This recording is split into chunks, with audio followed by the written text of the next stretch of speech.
What's up, everybody? It's your girl, Rosey Wisdom, with another experience, and this is part 3 of Case Closed. So, I left off telling y'all how Christ told me to start an exercise regimen. Now, like I said, I was flat-chested, I was insecure, ghosts who used to throw girls in my face. When we argued, talk about he effed this person, he screwed this person, and people that we would know, people that I didn't know, and then he loved to throw his fan base up in the mix. H's love me.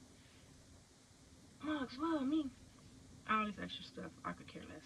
But Christ told me start an exercise regimen, and that's what I did. I was consistent for 30 days. And kid you not, one day I got out the shower, and my body felt heavy. And I looked down, and I had breasts. Yes, I went from flat-chested to breasts, and I was ecstatic. I was so happy. I praised and gave thanks for joy, and insecurity had left. So now I'm loving myself. This is the introduction of Christ teaching me how to love myself again. So with that being said, after the exercise regimen, Christ told me to save a certain amount of money and don't touch it, which I did. And then at some point, Christ told me to buy a vehicle, but don't spend over $2,500. The day he told me that, I went to Craigslist, came across a seller selling Durango. Now I love Durangos. I had one before, and that's my favorite truck. But came across a seller. Now me and this individual, he wants $2,300 for the vehicle. I'm in Indiana and he's in Chicago, and he's said there was another lady also interested in it, but we was on the phone at the moment. So I earnestly tried to get that vehicle, and he was like, okay, well, it's yours, you can come get it, and we could do the rest of the information and so forth. So I said, oh, well, that's a problem. I'm in Indiana, and I don't have a way to you, so can you bring it to me? And he was like, I don't come to people. He said, I do not come to people. If you want the vehicle, you could come get it. I'll hold it for the next 3 hours, and if you don't, then I'll have to sell it. I was like, okay, well, can you just hold on, because I could call my brother who lives in Rockford, which was hours on the way. I was like, let me call my brother, and he was like, yo, brother, he was like, where you live at? He was like, Rockford. He was like, oh, he was like, you know what? He was like, Rockford, I know what that's at. He was like, oh, no. He was like, you know what?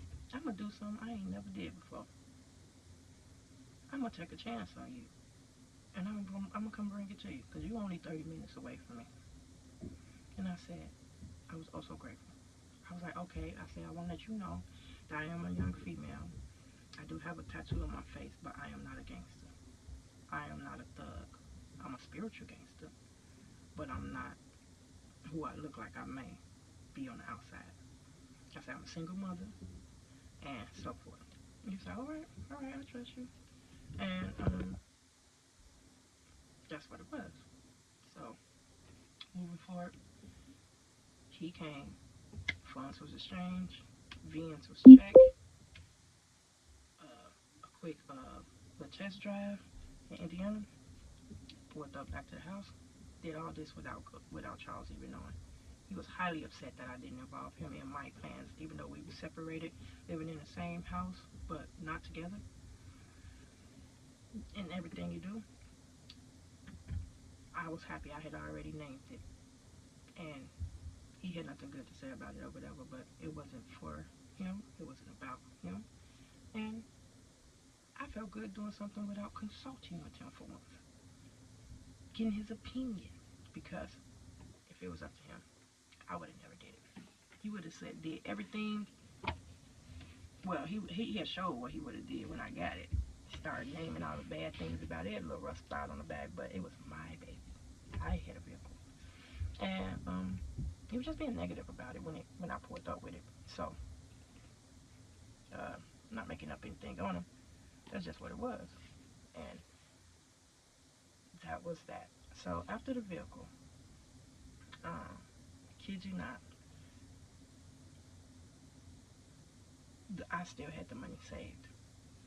Christ had already had a plan for me to depart. And like I said, me and Ghost wasn't on good terms. So every time we got in an argument, he was running to his daddy though. Stop! She needs to go. Put her out.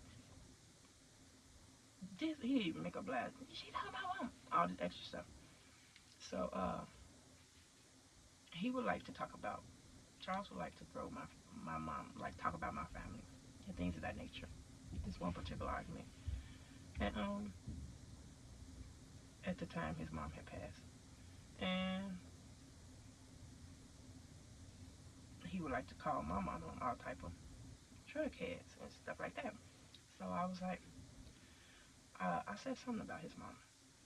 And he went upstairs because I respect the passing of Sandra. But I said, this is what I said. I said, your mom would be ashamed right now knowing how you acting towards me and these kids. That's what I said. He went upstairs, exaggerated the whole thing. She talking about mama. And then Charles looked at me. And I looked at Charles and I said, Charles, why do your son want me to respect the dead when he don't respect the living? And Charles looked at his son. Charles was like, hello, man. Hello, man. Now he mad because that just made sense.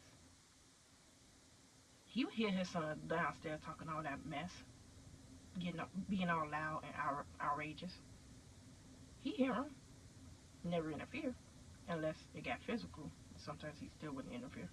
He'll probably be asleep or something. But he heard how his son was, and I say that to say this: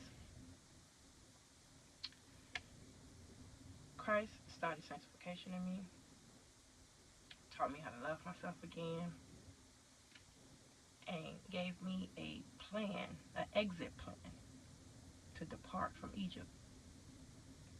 Because I went back to Pharaoh. He gave me an exit plan. And I was 10 toes with it.